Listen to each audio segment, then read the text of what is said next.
जम्मू शहर में जिस तरह से कल रेवेन्यू रिकॉर्ड गुम होने के कारण रेड्स हुई, उसकी मैं सराहना करता हूं और अप्रिशिएट करता हूं राघव लंगर जी का ये स्टेप, जिन्होंने बिना किसी परवाह के इस कार्य को करवाया। पूरे जम्मू शहर में यह गोरखधंधा बहुत देर से चल रहा था, लेकिन किसी ने हिम्मत नहीं दिखाई, और दिखाई तो सिर्फ राघव लंगर ने। आप ये सोचिए कि पूरे जम्मू कश्मीर में 17,000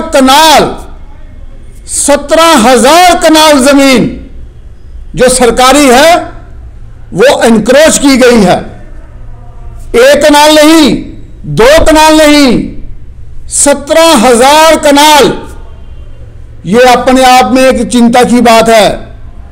और इसमें 14 लाख कनाल जमीन जम्मू में और 3 लाख के करीब कश्मीर में जमीन पे इंक्रोचमेंट हुई है।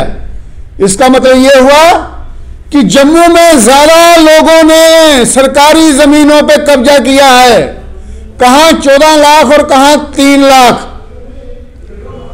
इस सब कार्य को करने के लिए एक बहुत बड़ा नेक्सस काम कर रहा था, जिसमें जो लैंड माफिया था उसको इस्तेमाल करता था। कौन कौन? ब्यूरोक्रेसी में, हायर अप्स में और पुलिस डिपार्टमेंट में जो लोग थे, ये दोनों मिलके उनके द्वारा जमीनों को कब्जा करते थे और उसके बाद अपने नाम पे करवाते थे। इस सारे मोडस ऑपरेंडी को करने के लिए इन्होंने क्या किया कि जो हमारा रेवेन्यू का एक प्रोसेस होता है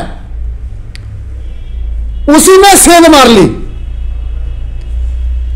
रेवेन्यू प्रोसेस को बोलते हैं सेटलमेंट, और उस सेटलमेंट में सबसे फर्स्ट स्टेप आता है डीमार्केशन ऑफ लैंड, जिसको हम बोलते हैं हदबस्त, और इसको हम फील्ड बुक भी बोलते हैं। उसके बाद आता है मैपिंग, जिसको हम बोलते हैं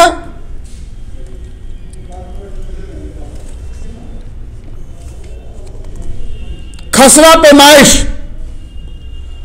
खसरा पैमाइश के बाद आता है एंटाइटलमेंट, नेमिंग। उसके बाद में जाके हमारा लट्ठा बनता है, जब मेसावी बनती है, जिसमें जो मेसावी है वो बनती है पेपर की और लट्ठा बनता है कपड़े का। उसके बाद में land records, rights of record, जिसको हम लैंड रिकॉर्ड की फर्स्ट बुक भी बोलते हैं, वो बनती है। तो इन्होंने मेसावी को ही चुरा लिया, लट्ठे को ही चुरा लिया, जबकि इसकी कॉपी एक पटवारी के पास होती है और दूसरी कॉपी ऑफिस में होती है। वो तहसील में रहेगी, जहां फिर हमारे जहां जो ऑफिस है यहां गोर गुजराल में, वहां रहती है। दोनों जगह से ये कॉपीज को चुरा लिया गया। तो आप खुद ही समझ लीजिए, क्या ये काम इन्होंने खुद से किया होगा? इसके पीछे ताकतें रही होंगी। और इसके बाद में आता है जमाबंदी, फर्द काटना, इंतकाल करना, विरासती इंतकाल करना, गिरदावरी वगैरह।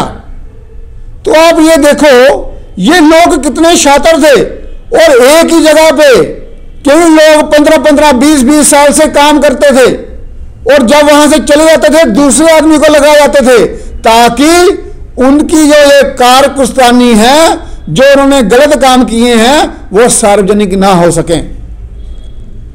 अब मेरी ये डिमांड है कि जितने ब्यूरोक्रेट से, जितने पॉलिटिशियन से, जितने पुलिस वाले हैं, जिन्होंने भी लैंड ग्रैबिंग की है, उनके नाम सार्वजनिक होने चाहिए, और जो जो ऑफिसर इसमें इन्वॉल्व हैं उनको सलाखों के पीछे भेजना चाहिए।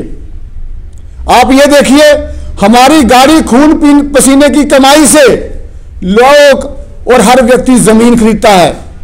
उसकी जमीन की निगरानी के लिए सबसे नीचे पटवारी, उसके बाद गिरदावर, नायब tehsildar, tehsildar, ACR, additional DC, divcom, principal secretary, chief secretary, ये लोग उसकी जमीन के कस्टोडियन हैं।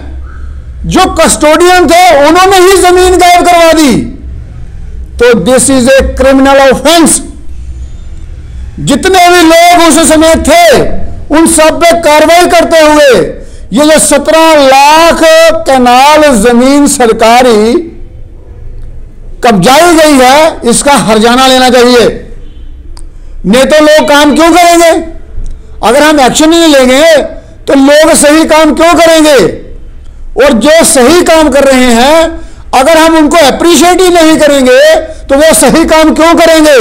इसलिए ये समाज का भी दायित्व है कि वो इन परिस्थितियों में खड़े होकर बोले कि ये स्टेप लिया है, ये जो काम किया है राघव लंगर जी ने, ये बहुत ही अप्रिशिएबल जॉब है और उनकी पूरी टीम को भी बधाई है। ऐसा नहीं है कि सभी ऑफिसर खराब हैं, बहुत अच्छे और इंटीग्रल ऑफिसर भी हैं। वो हर डिपार्टमेंट में हैं, हर जगह हैं। वो चाहे पुलिस हो, चाहे वो ब्यूरोक्रेसी हो, चाहे वो पॉलिटिशियन हो, हर जगह अच्छे इंसान पाए जाते हैं। लेकिन अगर इन इंसानों की अगर हम कदर नहीं करेंगे तो हमारी कदर कोई नहीं करने आएगा और ना ही कोई खड़ा होगा। ये राघव लंगर जी ने जो स्टेप लिया है ये अपने आप में बहुत बड़ी बात है। क्यों? क्योंकि जिन लोगों के खिलाफ काम होने हैं वो छोटी ताकतें नहीं हैं। मैं फिर दोहरा रहा हूं, वो छोटी ताकतें नहीं हैं। क्यों? क्योंकि सच्चाई कहीं कहीं दिखाई देती है, बुराई हर जगह नजर आती है, सच्चे आदमी कम होते हैं। आप देख लो भगवान श्री राम जी को क्यों वनवास हुआ? क्या वो डाकू थे? क्या वो समाज में कोई बुरा काम कर रहे थे? वो अच्छे इंसान थे और अच्छे इंसान को हमेशा टारगेट किया जाता है। हमारे जीसस क्राइस्ट कीले खोप दी उनके हाथों में, क्यों? क्या वो बुरे इंसान थे? नेक इंसान थे और हमारे भगवान थे। और जो उनके पास ज्ञान का भंडार था वो लोगों को ठीक नहीं लग रहा था, उनकी आंखों में वो अखर रहा था। आप कोई भी इतिहास उठा के देख लीजिए, जिन लोगों की हत्या हुई, जिन लोगों को सूली पे चढ़ाया, वो सारे नेक इंसान थे। तो नेक इंसानों की कदर करनी है और हमने खड़े होना है अभी इस पूरे प्रशासन के साथ। और जहां भी उनको कोई कमी आती है वहां उनकी कमी दूर करना हमारा पॉलिटिशियंस का काम है। हमने उनकी ताकत बनना है। इसलिए मेरा सबसे विनम्र निवेदन है, इस घड़ी को और इस समय को समझते हुए ये सारा स्कैंडल जो है ये बाहर निकलना चाहिए और कड़ी से कड़ी कार्रवाई होनी चाहिए और इन लोगों के साथ हमें खड़ा होना है।